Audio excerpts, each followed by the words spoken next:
الحمد لله نحمده ونستعينه ونستغفره ونعوذ بالله من شرور أنفسنا ومن سيئات أعمالنا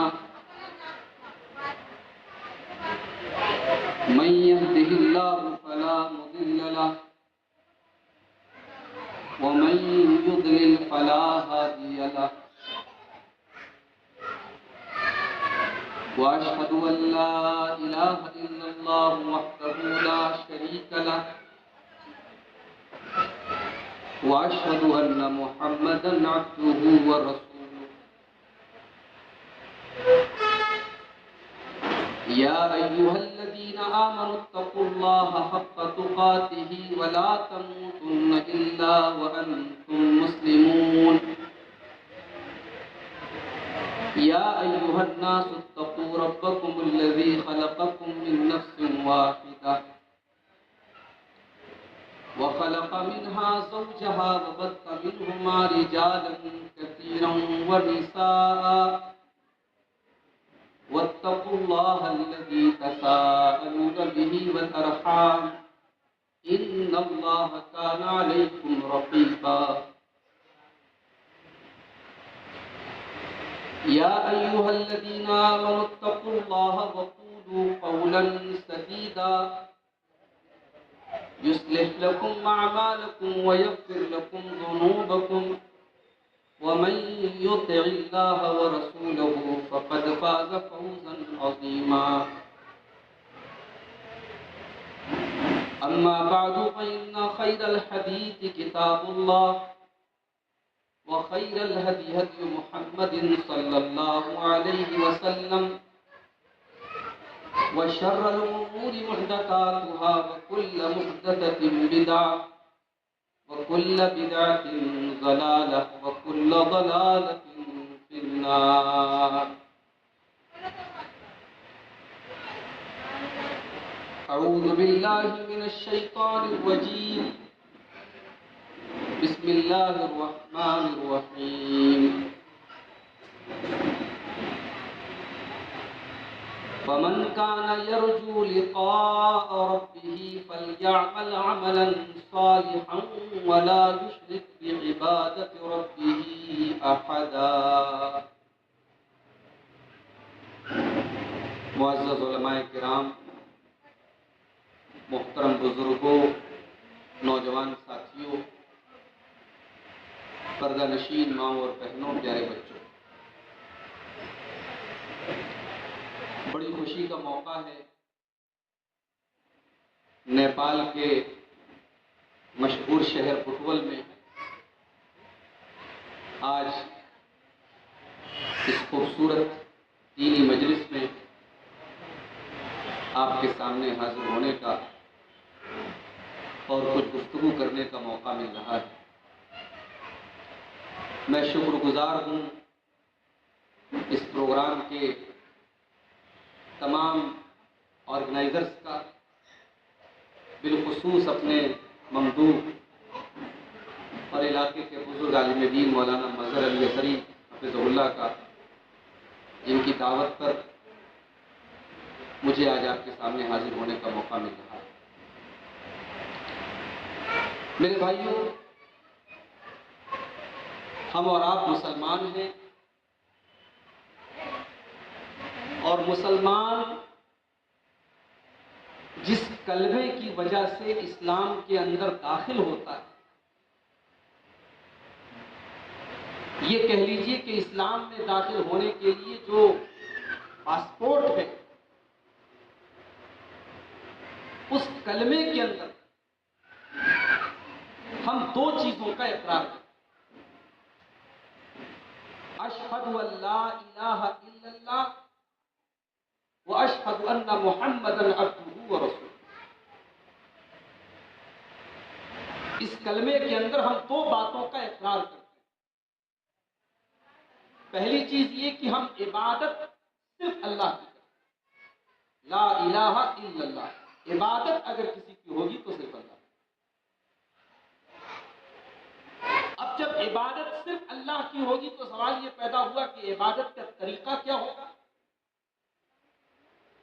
نماز پڑھنی ہے، نماز اب کیسے پڑھیں؟ زکوٰۃ دینی ہے، کتنے مال پر زکوٰۃ دیں؟ کتنی زکوٰۃ دیں؟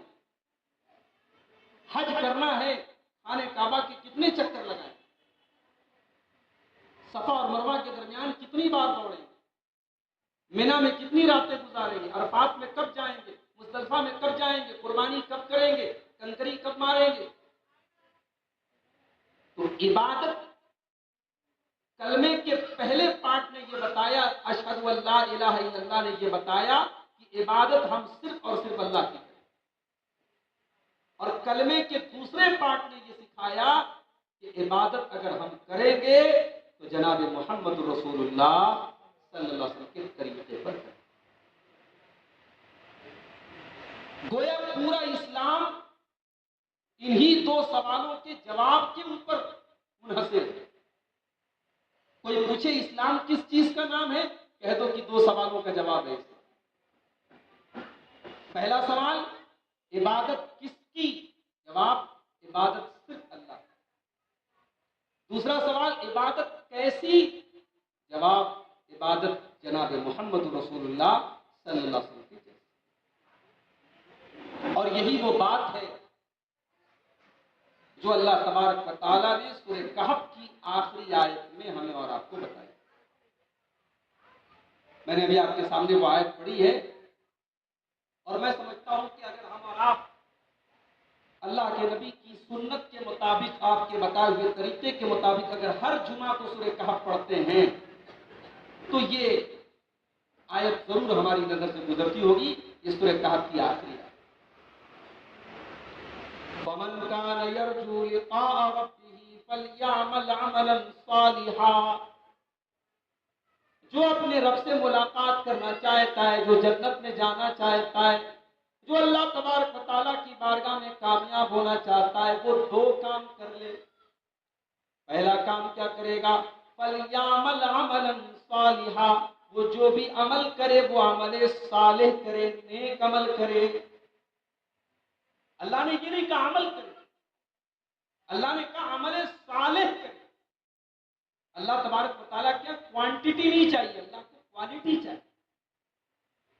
آپ کا عمل کتنا ہے ڈزنٹ میٹر، آپ کا عمل کیسا ہے یہ میٹر ہے۔ اور یہی وہ بات ہے جو قرآن کے 29ویں پارے کی پہلی آیت میں، ابتدائی آیات میں اللہ نے تبارک الذی بیدہ الملک وہو علی کل شیء قدیر۔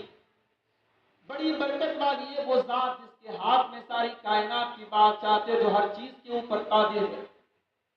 الذی خلق الموت والحیات لیبلوکم ایکم احسن عملا، جس نے پیدا کیا موت اور زندگی کو، جس نے جینے اور مرنے کا سسٹم بنایا، نظام بنایا، تاکہ وہ تمہارا امتحان لے، تمہاری پریچھا لے، تمہارا ٹیسٹ لے، تمہارا ایگزام لے۔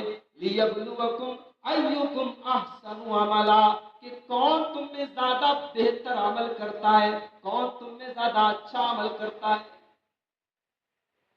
اس آیت کی تفسیر میں بڑے مشہور تابعی ہیں حضرت فضیل بن عیاض، وہ اس آیت کی تفسیر میں کہتے ہیں کہ اللہ تبارک و تعالیٰ کو اچھا عمل چاہیے۔ اچھا عمل کون سا ہوتا ہے؟ حضرت فضیل بن عیاض کہتے ہیں اخلصہ و اصوبہ، اچھا عمل وہ ہوتا ہے جو صرف اور صرف اللہ کے لیے ہوتا ہے، خالص اللہ کے لیے ہوتا ہے، اس میں کوئی دکھاوا نہ ہو، کوئی ریاکاری نہ ہو، اللہ کے علاوہ کسی اور کو خوش کرنا مقصد نہ ہو۔ اور دوسری شرط یہ ہے کہ وہ عمل اللہ کے رسول کی سنت کے مطابق ہو، وہ نبی کے طریقے۔ اب لوٹتے ہیں ہم سورہ کہف کی آخری آیت۔ وَمَنْ كَانَ يَرْجُو لِقَاءَ رَبِّهِ فَلْيَعْمَلْ عَمَلًا صَالِحًا۔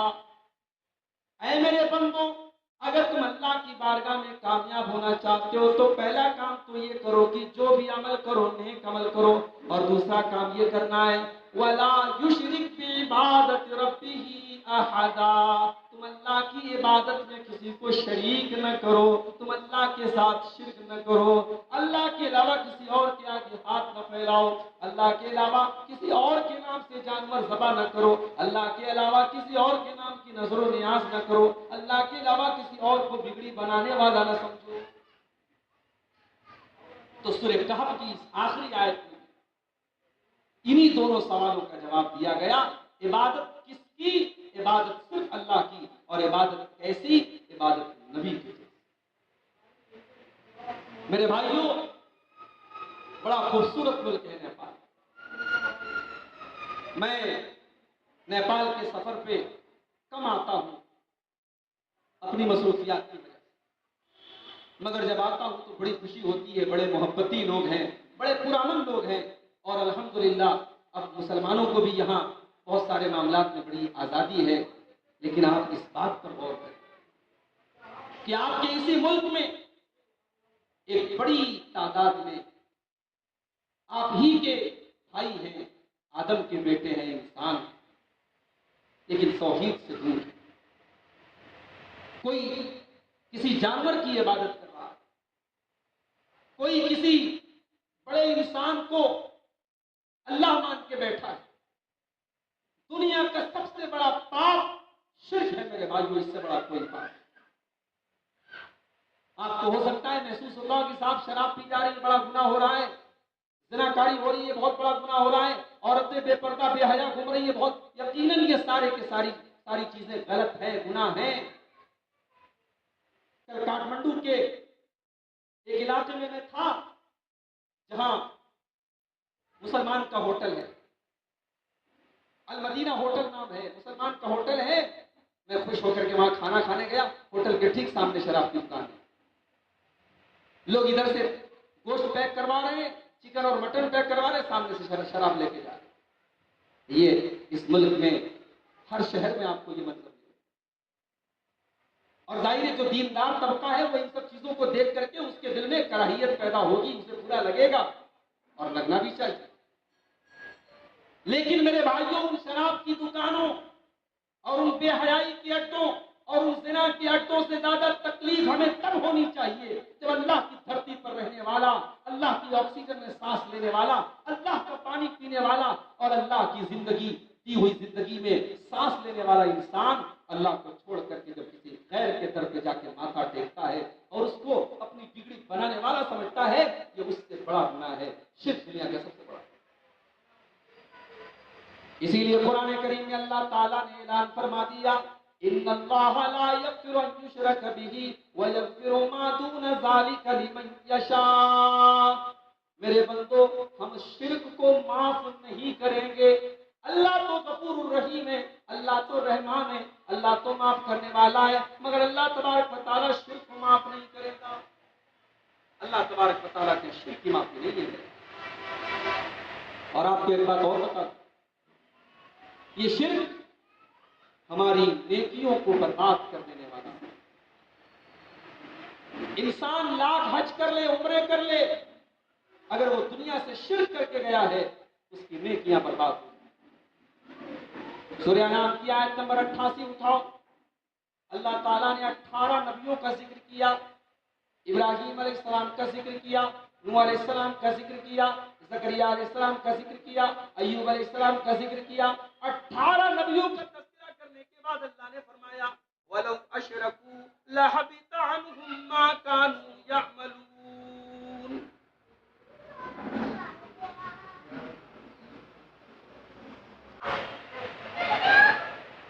18 نبیوں کا تذکرہ کرنے کے بعد اللہ نے فرمایا وَلَوْ أَشْرَكُوا لَحَبِطَ عَنْهُمْ مَا كَانُوا يَعْمَلُونَ۔ اگر ہمارے یہ 18 پیغمبر بھی اگر شرک کر دیتے، اگر ان سے بھی شرک سرزد ہو جاتا، اگر یہ بھی شرک کا ارتکاب کر لیتے تو ان کے سارے اعمال برباد ہو جاتے۔ اللہ نے نبیوں کے بارے میں فرمایا۔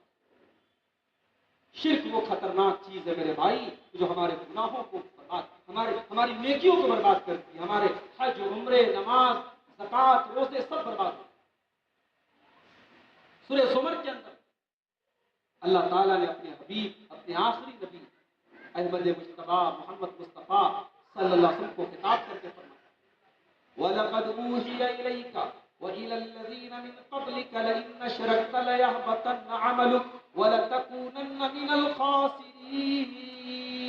اے نبی، یہ آپ کو بھی حکم دیا جا رہا ہے اور آپ سے پہلے سارے نبیوں کو یہی بتایا گیا، یہی پیغام دیا گیا، لئن اشرکت، اگر آپ نے بھی شرک کر لیا، لیحبطن عملک، تو آپ کے سارے اعمال برباد ہو جائیں گے، ولتکونن من الخاسرین، اور آپ برباد ہو جائیں گے، آپ خسارہ اٹھانے والوں میں سے ہو جائیں گے۔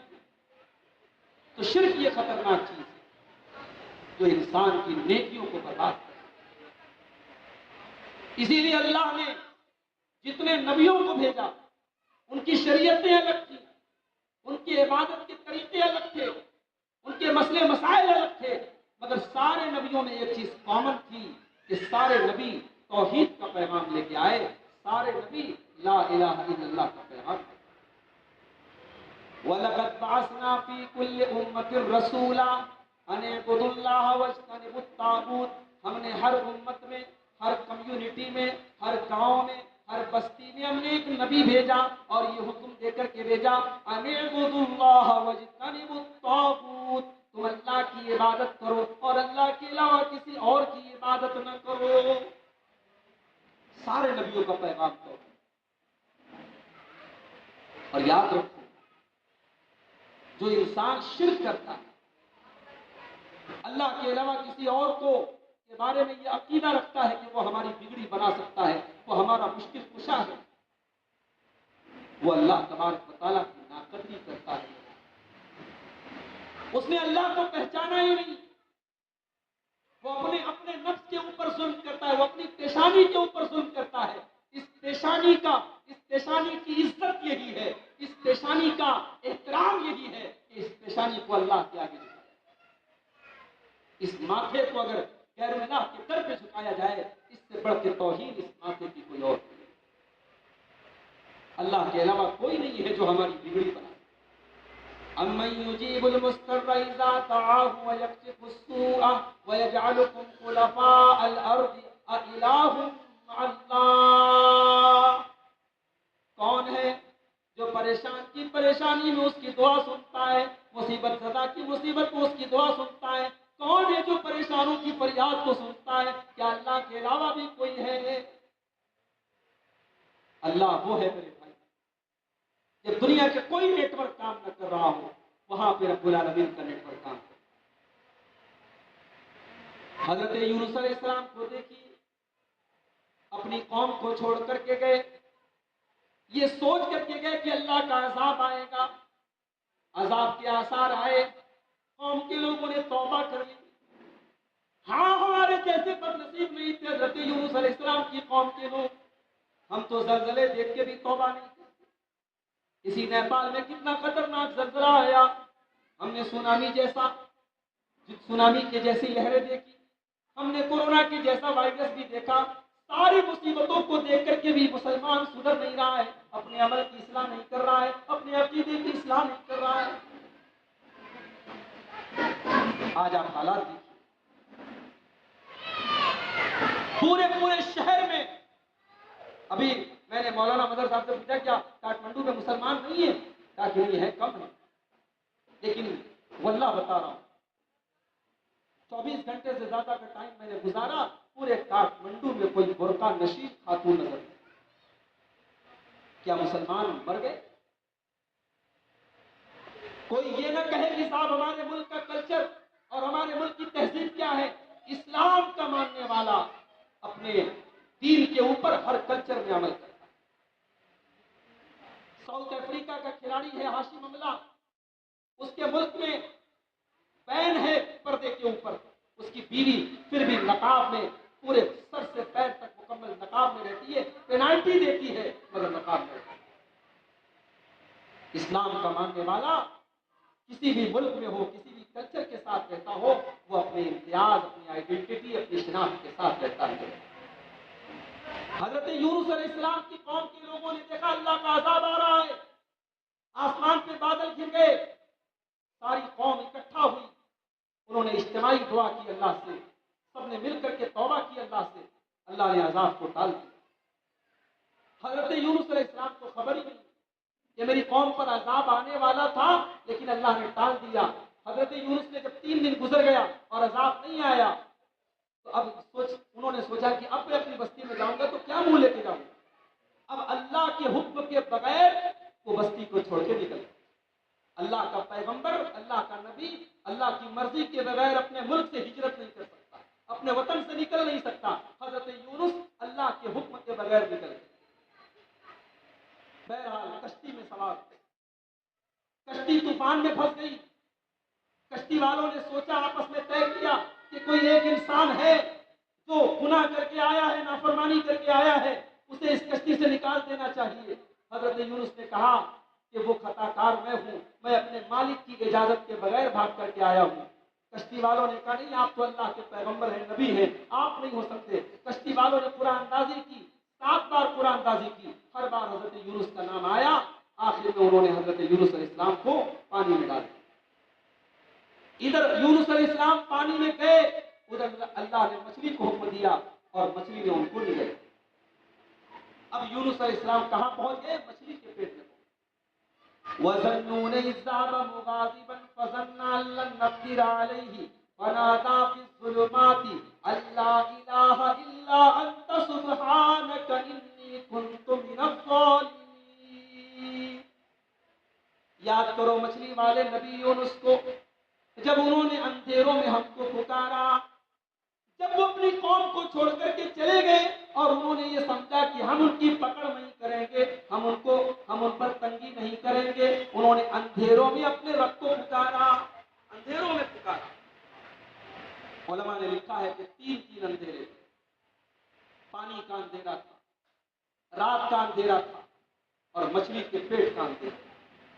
شاید دنیا کا کوئی نیٹ ورک اس مچھلی کے پیٹ میں نہیں پہنچ سکتا تھا، دنیا کا کوئی سم وہاں کام نہیں کر سکتا تھا۔ وہاں حضرت یونس نے کس کو پکارا؟ لا الہ الا انت سبحانک انی کنت من الظالمین۔ پروردگار، تیرے سوا کوئی سہارا نہیں ہے، تیرے سوا کوئی معبود نہیں ہے، تو پاک ہے، میں ہی ظالم ہوں، مجھ سے غلطی ہو گئی۔ یہ بڑی پیاری دعا ہے۔ اللہ کے نبی فرماتے ہیں کہ اس دعا کو کسی بھی مصیبت میں انسان پڑھے گا، اس کی مصیبت ضرور دور ہوگی۔ یہ حضرت یونس کی دعا ہے۔ علماء کہتے ہیں کہ اس دعا کے اندر 3 چیزیں اکٹھا ہیں۔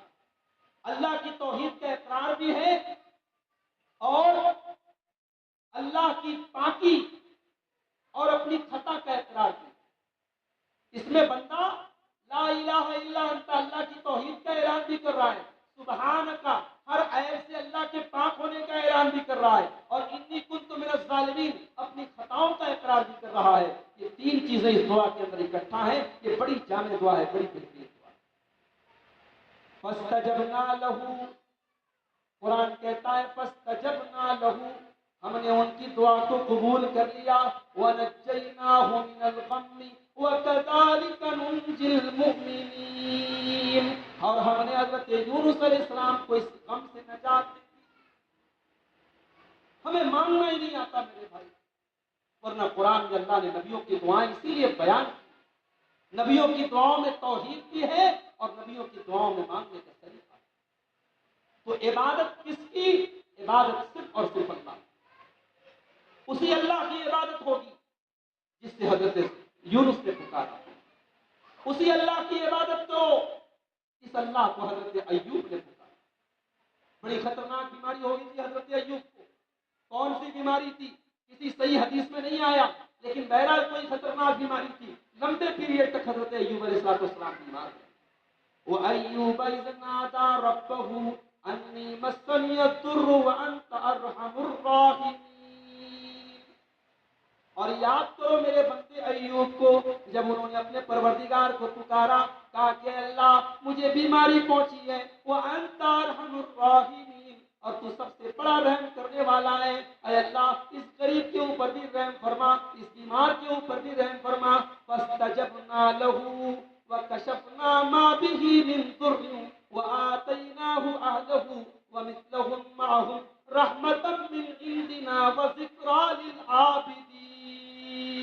اللہ فرماتا ہے ہم نے ایوب کی دعا کو قبول کیا، ہم نے نے ان کی بیماری کو دور کیا، ان کی فیملی کو لوٹا دیا، ان کے پریوار کو لوٹا دیا، پہلے سے زیادہ مال دے دیا، پہلے سے زیادہ بال بچے دے دیے۔ اللہ وہ ہے میرے بھائی، اس اللہ کو توحید کے ساتھ پکارا جائے، اس اللہ کو اخلاص کے ساتھ پکارا جائے، اس کے در سے کوئی خالی نہیں ہوتا۔ دنیا والے مانگنے سے ناراض ہوتے ہیں، میرا اللہ وہ ہے جو نہ مانگنے سے ناراض ہوتا ہے۔ وقال ربکم ادعونی استجب لکم، تمہارا پروردگار کہتا ہے مجھ سے دعا کرو، مجھے پکارو، میں ضرور تمہاری دعا کو قبول کروں گا۔ ان الذین یستکبرون عن عبادتی سیدخلون جہنم داخرین، جو لوگ میری عبادت نہیں کریں گے، تکبر کریں گے، میرے آگے ہاتھ نہیں پھیلائیں گے، وہ ذلیل ہو کر کے جہنم میں جائیں گے۔ اللہ وہ ہے کہ اس سے نہ مانگا جائے تو وہ ناراض ہوتا ہے، اور بندوں سے مانگا جائے تو بندے ناراض۔ اللہ کے آگے کسی کی کوئی حیثیت نہیں ہے۔ اللہ کو چھوڑ کر کے اگر کسی کو پکارا جا رہا ہے، اس کی حیثیت کیا ہے؟ سورہ فاطر کی آیت نمبر 13 اور 14۔ والذین تدعون من دونہ ما یملکون من قطمیر، تم اللہ کو چھوڑ کر کے جن کو پکارتے ہو وہ تو قطمیر کے بھی مالک نہیں ہے۔ قطمیر کس کو کہتے ہیں؟ کھجور کی گٹلی کے اوپر جو معمولی سا چھلکا ہوتا ہے، اللہ نے فرمایا کھجور نہیں، کھجور کی گٹلی نہیں، کھجور کی گٹلی کے اوپر جو باریک سی جھلی ہوتی ہے، اس جھلی کے بھی وہ مالک نہیں ہے۔ ان تدعوہم لا يسمعوا دعاءکم، اگر تم ان کو پکارو گے وہ تمہاری پکار کو سن نہیں سکتے۔ وَلَوْ سَمِعُوا مَا اسْتَجَابُوا لَكُمْ، اور اگر سن لے تو تمہاری بات کا جواب نہیں دے سکتے۔ وَيَوْمَ الْقِيَامَةِ يَكْفُرُونَ بِشِرْكِكُمْ، وہ قیامت کے دن تمہارے شرک کا انکار کریں گے۔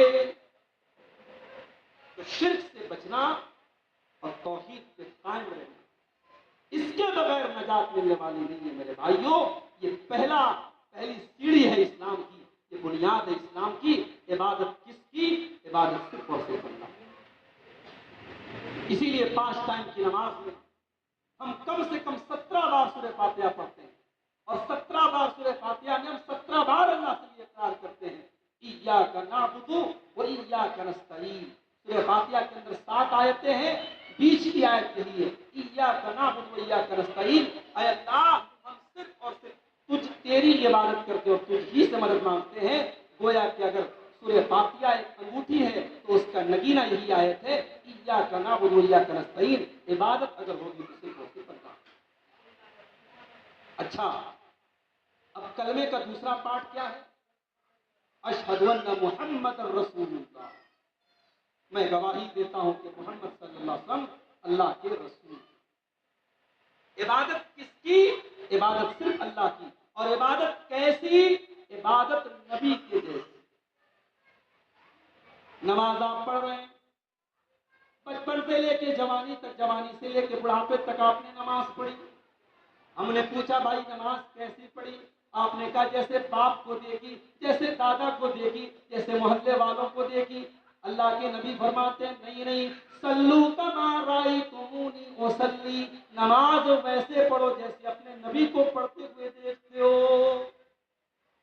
اسلام کے اندر عبادت اگر چلے گی تو نبی کے طریقے پر چلے گی میرے بھائی۔ نبی کہہ دے نماز پڑھو تو نماز پڑھنا عبادت ہے، نبی کہہ دے نماز مت پڑھو تو نماز نہ پڑھنا بھی عبادت ہے۔ بڑا سمپل سا اصول ہے۔ نبی کا بہت سارا کام کرنا وہ بھی سنت ہے، اور کسی کام کے کرنے کا تقاضا تھا اور نبی نے نہیں کیا تو اس کام کا نہ کرنا بھی سنت ہے۔ میں مثال دوں آپ کو، عید کی نماز آپ پڑھتے ہیں، عید الاضحیٰ کی نماز آپ پڑھتے ہیں، عید کی نماز کے پہلے کوئی اذان نہیں ہوتی، عید الاضحیٰ کی نماز کے پہلے کوئی اذان نہیں ہوتی، 5 ٹائم کی نماز کے پہلے اذان ہے، مگر عید کی نماز کے پہلے کوئی اذان نہیں، جبکہ عید کی نماز مسلمانوں کی سب سے بڑی گیدرنگ ہے۔ اگر اذان کا مقصد اپنا پاور دکھانا ہے تو پاور دکھانے کا تو سب سے بڑا موقع ہے، مگر اذان کا مقصد پاور دکھانا نہیں ہے۔ اذان تو نماز کی ایک اطلاع کا طریقہ ہے۔ اب 5 ٹائم کی نماز کے لیے اذان نبی سے ثابت ہے تو وہ اذان عبادت ہے، اور عید کے لیے نبی نے اذان نہیں دی تو اذان کا نہ دینا ہے بات۔ جنازے کی نماز آپ پڑھتے ہیں، جنازے کی نماز کے پہلے بھی کوئی اذان نہیں۔ یہ تو ہمارے ہاں جہالت میں یہ بات پھیل گئی کہ بچے کے کان میں جو اذان دی جاتی ہے وہ جنازے کی نماز کی اذان، یہ بالکل جہالت کی بات ہے، اس کا کوئی ثبوت نہیں۔ تو نبی نے جو کام نہیں کیا اس کا نہ کرنا چاہیے۔ آئیے ایک اور مثال دیتا ہوں۔ اللہ کے نبی کے 3 صحابہ اللہ کے نبی صلی اللہ علیہ وسلم کی بیویوں کے پاس، میری مائیں بہنیں تھوڑا دھیان سے سنیں، تھوڑا آپس میں بات چیت کم کریں، بڑی کام کی بات بتانے کا۔ نبی کی عبادت کیسی ہے یہ جاننے کے لیے صحابہ کس کے پاس آئے؟ نبی کی بیویوں کے پاس، کیونکہ اللہ کے نبی گھر کے اندر کیسے تھے یہ گھر والی ہی بتا سکتے۔ وہ تینوں جب اللہ کے نبی کی بیویوں کے پاس آئے، بخاری کے الفاظ ہیں، مسلم کے الفاظ ہیں، تینوں نے پوچھا کہ اللہ کے نبی گھر میں کتنی عبادت کرتے ہیں؟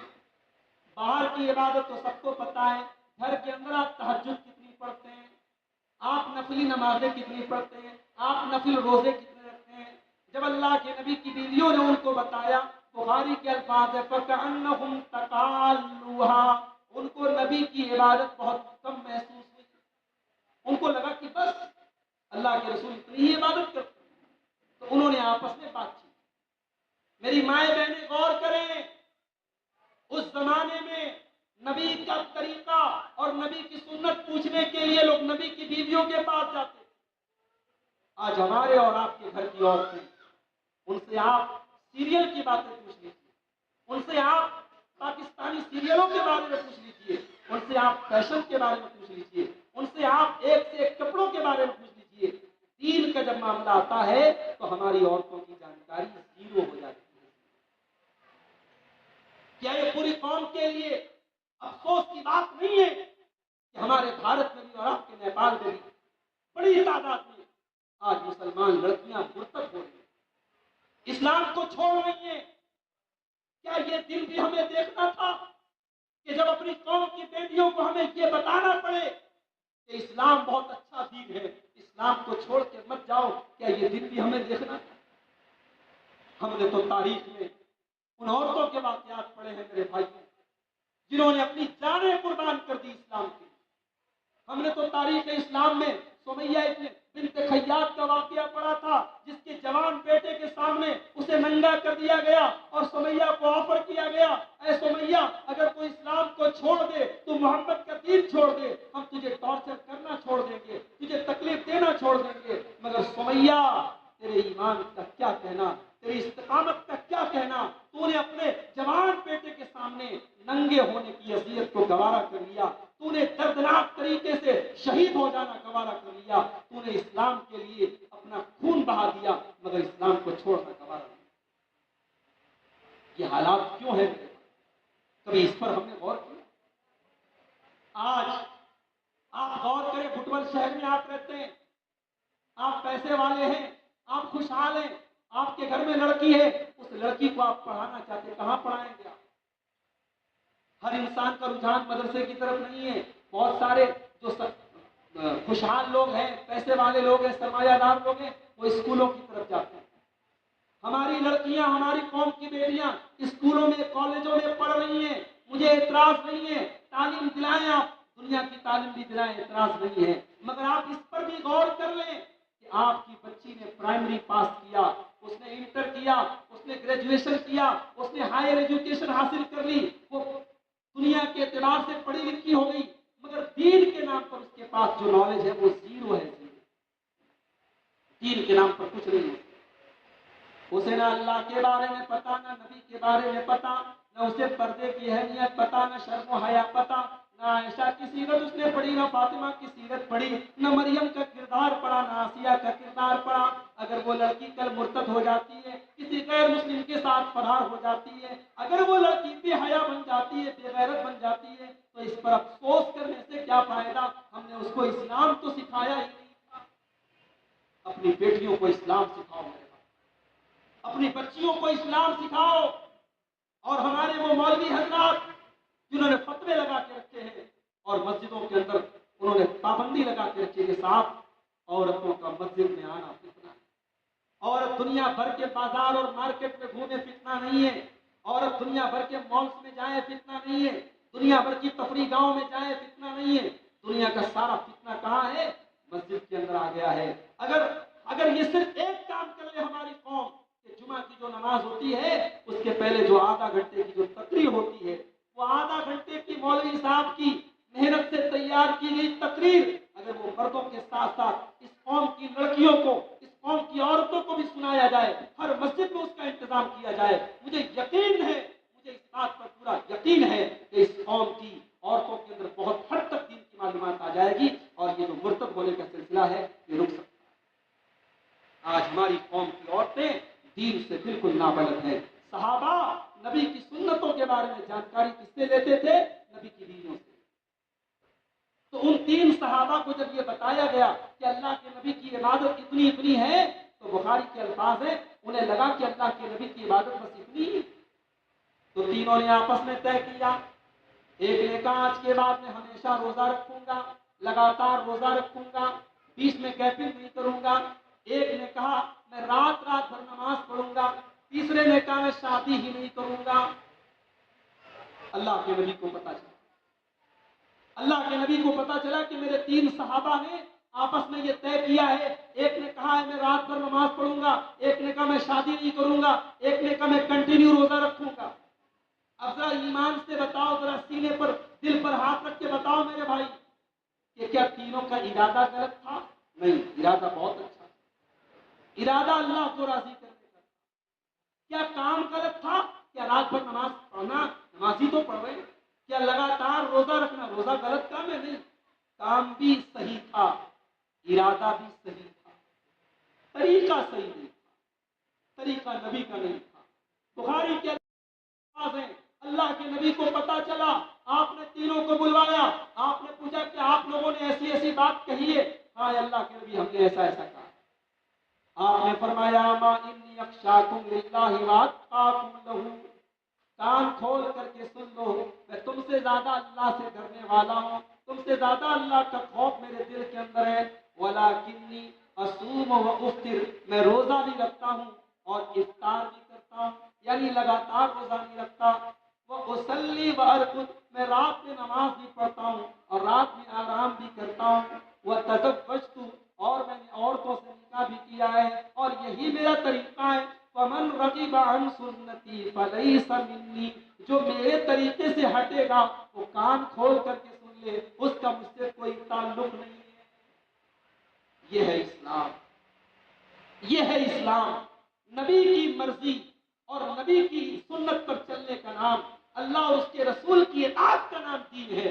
دین اپنی مرضی سے حلال کرنے اور اپنی مرضی سے حرام کرنے کا نام نہیں ہے۔ آپ میں سے بہت سارے لوگ حاجی ہیں، اس سال بھی کچھ لوگ حج پہ جا رہے ہوں گے۔ اللہ ہم سب کو زندگی میں کم سے کم ایک بار حج بیت اللہ کی سعادت نصیب فرما دے۔ حج کے دوران آپ قدم قدم پہ ہمیں یہ سبق دیا جا رہا ہے کہ عبادت صرف رسول کے جیسی ہونی چاہیے۔ آپ مکے میں ہیں، ایک ٹائم کی نماز کا ثواب مکے میں حرم کے اندر ایک وقت کی نماز کا ثواب 1,00,000 نماز کے برابر ہے کہ نہیں؟ بولو بھائی۔ لیکن آپ حج کرنے گئے، 8 ذی الحجہ کی تاریخ آ گئی، حکم ہوا مکہ چھوڑ کے کہاں جاؤ؟ مینا چلے جاؤ، اور مینا میں جا کر کے وہاں خیمہ بنا ہوا ہے، احرام کی حالت میں آپ کو وہاں رہنا ہے، 8 تاریخ کو کوئی کام نہیں کرنا ہے، صرف وہاں جا کے 5 ٹائم کی نماز۔ اب کوئی حاجی اپنی لاجک لگائے کہ ارے میں اتنا پیسہ خرچ کر کے نیپال سے آیا، انڈیا سے آیا، ایک نماز کا ثواب 1,00,000 نماز کے برابر ملتا ہے، میں مکہ چھوڑ کے مینا کیوں جاؤں، میں حرم چھوڑ کے کیوں جاؤں، میں آج بھی یہی رہوں گا۔ تو نہیں چلے گا، چلے گا تو نبی کا طریقہ، 8 ذی الحجہ کو آپ کو چلے جانا ہے مینا۔ اس کے بعد 9 ذی الحجہ کی تاریخ آئی، حاجی کو حکم ہوا عرفات میں چلے جاؤ، عرفات میں گیا، عرفات میں جانے کے بعد ظہر اثر ایک ساتھ ادا کرنے کے بعد اب مغرب تک، سورج کے ڈوبنے تک عرفات میں رہنا ہے۔ ظہر اثر پڑنے کے بعد اب عرفات میں کوئی اور نماز نہیں پڑھنا، اتنا لمبا پیریڈ ہے. انسان سوچے چلو 2 رکعت کر کے نفل نماز پڑھو، نہیں پڑھنا ہے، وہاں صرف اللہ کا ذکر کرنا ہے، دعائیں کرنا ہے. پھر سورج غروب ہوا، اب حکم ہوا حاجیوں اب چلو عرفات چھوڑ دو، اب مزدلفہ چلو، وہاں جا کر کے مغرب اور عشاء ایک ساتھ. پھر 10 ذی الحجہ کی تاریخ آئی، حکم ہوا کنکری مارو اور 7 کنکری مارو، اور کنکری بھی کتنی؟ نبی نے جو کنکری ماری چنے کے برابر. اب کوئی حاجی صاحب بیچارے غصے میں جوتا اتار کے مار رہے ہیں، چپل اتار کے مار رہے ہیں. غلط ہے یہ، جو نبی نے کنکری کے برابر، چنے کے برابر کنکری ماری، نہیں مارا، 7 بار مارا. تو حج کے یہ تمام ارکان ہمیں سکھا رہے ہیں کہ دین اپنی مرضی کا نام نہیں ہے، دین نام ہے اتباع رسول کا، دین نام ہے اتباع سنت کا، دین نام ہے محمد رسول اللہ کے طریقے پر چلنے کا. میرے بھائیوں، اگر ہم اپنی مرضی سے کسی چیز کو دین کا حصہ بناتے ہیں، اگر وہ چیز دیکھنے میں اچھی لگ رہی ہے، اٹریکٹیو ہے، آکرشک ہے، خوبصورت ہے، شاندار ہے، لیکن اگر اس کے اوپر نبی کی مہر نہیں ہے تو معاف کیجئے، وہ پھر وہ میرے دین کا حصہ، وہ اسلام کا حصہ نہیں. آپ نے سنا ہمارے بھارت میں 2000 کی نوٹ پر بھی پابندی لگی. ابھی میں نیپال میں کاٹمنڈو میں تھا، 500 کی نوٹ بھی وہاں لوگ نہیں لے رہے. میری اہلیہ ہمارے ساتھی، انہوں نے کہا کہ ہمارے انڈیا کی کرنسی کی بھی کتنی ویلو گھٹ گئی ہے کہ 500 کا نوٹ بھی کوئی لینے کے لیے تیار نہیں. وہ لوگ بول رہے تھے 100 کا نوٹ لائیے تو ہم لیں گے، 500 کا نہیں لیں گے. حالانکہ پابندی ابھی صرف 2000 پہ لگی. لیکن آپ یہ سوچئے میرے بھائی، 2000 کا نوٹ کل تک چل رہا تھا، آج مارکیٹ میں کوئی لینے کو تیار نہیں. کیوں؟ کیونکہ گورنمنٹ آف انڈیا نے یہ اعلان کر دیا، RBI نے یہ اعلان کر دیا کہ 2000 کا نوٹ اب آج کی تاریخ سے نہیں چلے گا، آپ جا کر کے بینک میں بدلوائیے. اس کے پہلے ہمارے وزیر اعظم صاحب نے اعلان کیا پرانے 500 کے 1000 کے نوٹ بند ہو گئے، نیا 500 کا نوٹ آ گیا. اب پرانے نوٹ کا کاغذ اچھا تھا، اس کی چھپائی اچھی تھی، مگر آج نہ بھارت میں چلے گا نہ نیپال میں چلے گا. کیوں؟ کیونکہ گورنمنٹ آف انڈیا نے اس کو ماننے سے انکار.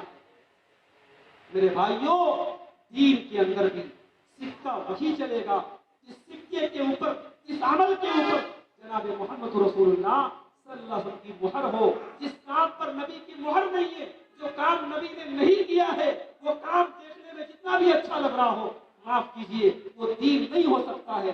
دین 1400 سال پہلے مکمل ہو چکا ہے، اور اللہ نے قرآن میں یہ کہہ کر کے مکمل کر دیا ہے، الیوم اکملت لکم دینکم واتممت علیکم نعمتی ورضیت لکم الاسلام دینا. کہ میرے بندو، میں نے دین کو تمہارے لیے مکمل کر دیا ہے اور اپنی نعمت تم پر تمام کر دی ہے اور اسلام کو تمہارے لیے پسند کر لیا ہے. اب دین وہی چلے گا جو 1400 سال پہلے میرے نبی کے اوپر نہ ہو. اپنی ماں اور بہنوں کی عبرت کے لیے ایک واقعہ سنانا چاہتا ہوں. بخاری کی روایت، عبداللہ بن مسعود رضی اللہ تعالیٰ عنہ بڑے مشہور صحابی ہیں. انہوں نے عوام کو خطاب کرتے ہوئے پبلک پلیس میں کہا کہ اللہ کی لعنت ہو ایسی عورتوں پر جو ٹیٹو بناتی ہیں اور ٹیٹو بنواتی ہیں، گردنا گودتی ہیں اور گردنا گدواتی ہیں.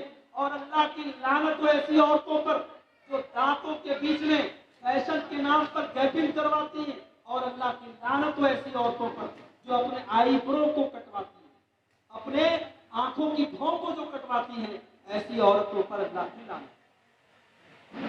جب حضرت عبداللہ بن مسعود نے یہ بات بیان کی تو بخاری کے الفاظ ہیں، ایک عورت تھی جس کا نام ام یعقوب تھا، اس عورت تک یہ بات پہنچ گئی. وہ عورت آئی، عبداللہ بن مسعود کے گھر پر آئی اور اس نے کہا کہ میں نے سنا ہے کہ آپ ایسا ایسا بیان کر رہے ہیں، اس کی دلیل کیا ہے؟ غور کرو، اس زمانے کی عورتیں کتنی پڑھی لکھی ہوتی تھی، کتنی ذہین ہوتی تھی. ایک صحابی سے دلیل مانگ رہی ہے، یہ نہیں کہ جو کہہ دیا. آپ نے یہ بات بیان کی، دلیل کیا ہے آپ کے پاس؟ عبداللہ بن مسعود نے کہا کہ میں ایسی عورتوں پر لعنت کیوں نہ کروں جس پر اللہ نے لعنت کی اور اس کے رسول نے لعنت کی. عورت نے کہا عبداللہ بن مسعود، آپ کے پاس کیا ثبوت ہے کہ اللہ نے لعنت کی ہے؟ اے عبداللہ، میں نے پورا قرآن پڑھا ہے، قرأت ما بین الدفتین